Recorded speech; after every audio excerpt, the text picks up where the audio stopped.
everyone. In this third video, I'm kind of going to share with you some helpful tips to make this a little more visual for your little learners, as well as how to use the file section and how to utilize the app Polly, just because I use that quite frequently. I know there's also another app very much like Polly called Reflect, but I've never used it, so just for the purpose of this video, I'm going to show you Polly.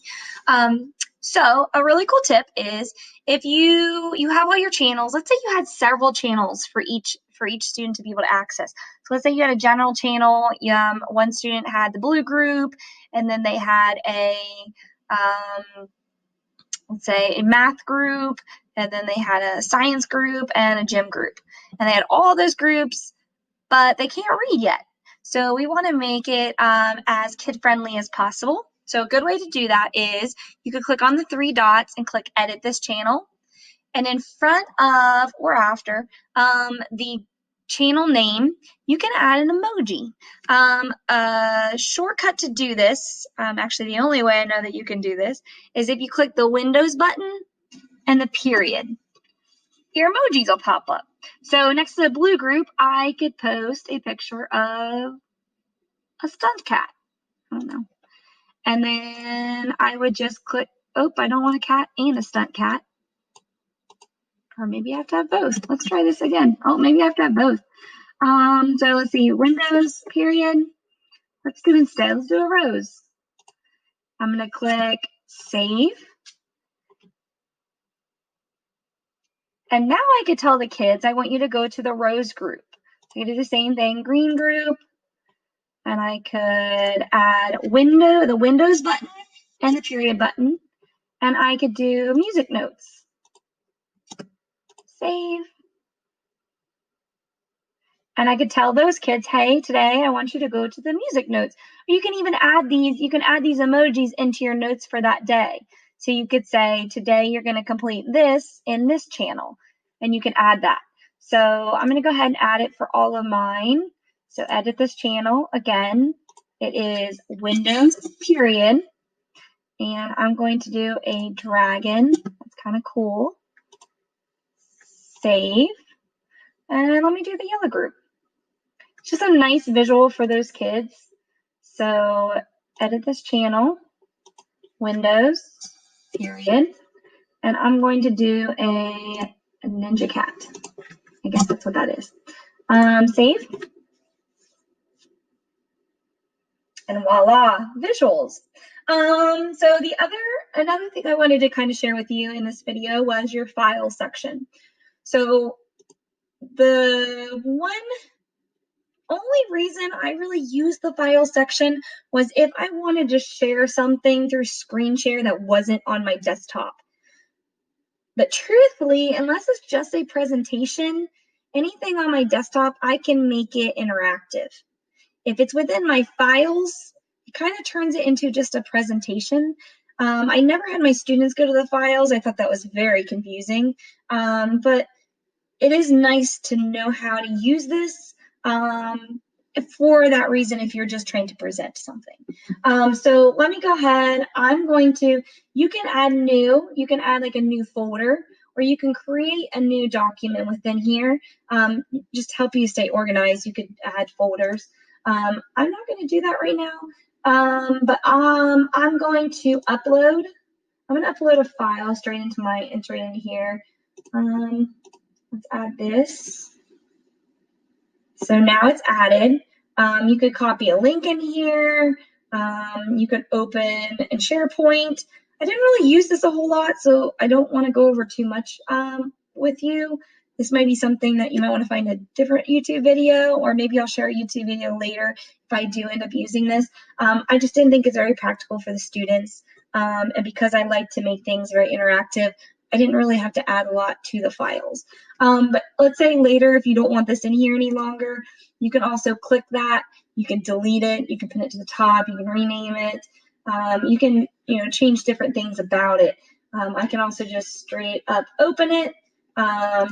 And then when you're in live sessions, and I'll keep this here because I'll show you later. When you're in live sessions, you can open this up and share this within those sessions. But truthfully, I saved a lot within my OneDrive, and I could also share through my OneDrive. Or like I said, I just shared a lot on my desktop. So it's just kind of up to you, but it is nice to know that this is here. And I'm sure upper grades may use this a lot more. They can send their students to the files to find things, but it is there. It's free to use, and it's pretty self-explanatory. Everything that you need to use to edit it or change or add or delete is all up within the same taskbar. So the other thing in the video I wanted to show you was Polly. It's a great app. I highly encourage you to add it because it's a nice way to get feedback from all of your students right within Teams without having to use an outside program. So I added Polly already as an app. If you have not already done that, you can click these 3 dots on the left-hand side. You can find the app. It's called Polly, and you have to install that onto your Teams. So you can go ahead and add that there.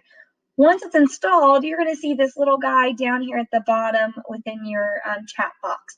Or you can also add it up here at the top to your tabs, and it'll automatically add to your channels as well. So I'm going to click Polly, and usually it'll ask you to sign into your Microsoft account right here, and you'll just sign in. This is a free, I'm using the free one. My district has not paid for the full version, but I feel like I get pretty much everything out of it I need to with the free version. So I'm going to click Create Now. And it's always going to be in the free version, just your general audience. It's going to go to your general tab. You can have it reoccurring if you pay, but unfortunately I did not, and my district has not. So I have to, if I want to make this a poll that is done every single day, I have to create it every single day. So that is the downside. You can select to have the poll sent now, or if you unclick this, you can schedule it. So that is nice. You can schedule. I'm going to send it now just so you can see what it looks like. You can also close the poll. So if you only want it done for that day, like I could close it today at, right now it's 10 o'clock at night here. So I'm going to close that at, let's say, oops. I'm going to close that at 11 o'clock. So the poll, they will not be able to answer anything in the poll after you've had it closed. You can add a reminder. I've never really used this, so I can't really tell you much about it. But there are different question types. So you can do multiple choice. You can enter your question and add as many choices as you want. There aren't any visuals with this, so just a heads up, it's Word. It's all text. You can change it to open-ended. So you can ask a question and you can get open-ended answers from your students if your students are ready to write. You can go to a rating, which is what I used a lot. So if you have a rating, like you could say, I like to use it for social emotional, but you can use it for anything really. I'm going to put, how is your morning? Today, I'm going to change mine. How was your day today? And then you can change the rating type. So it could be agree to disagree, 1 to 5, just like we would rate on a lot of raters. You have emojis, you have stars, 1 to 10. I'm going to use the emoji because that's what I use with my students. You can have all 5 of these. I think that's a lot. So I'm actually going to I guess it's not going to let me delete. In the spring, I could delete some of these, and so I could just make it 3. Well, I guess my kids are going to have 5 options this year. So anyways, they have options. And you can have comments. So I don't need comments, not with my first graders. I think if they were older, I might ask for comments, and then they could tell me more about their day. I'm just going to turn this off for now. And then there's some other results available after poll closes. You can show it in real time, which is what I'm going to do now, so you can kind of see what it looks like. And then you can have don't share. So if you don't want your students to see how everybody else is feeling, I wouldn't put this. Or if your kids just like to click the one that has the most, just because everybody else clicked it. You might want to just put don't share. And then you can also have it non-anonymous. So you can have a share and it doesn't really say who did what by having anonymous, or you can keep it non-anonymous and it will say who put what. Anyways, I'm going to put preview. How was your day? It's going to kind of look like this. And I'm going to send that. Okay. Okay. Now, oh, that's strange. Oh, I'm going to delete this one. Oh, while I'm doing this, I can show you a quick tip. So anytime your students post any kind of message here, I told you that in the corner in the first video that you can click on an emoji and just respond, like I could say surprise.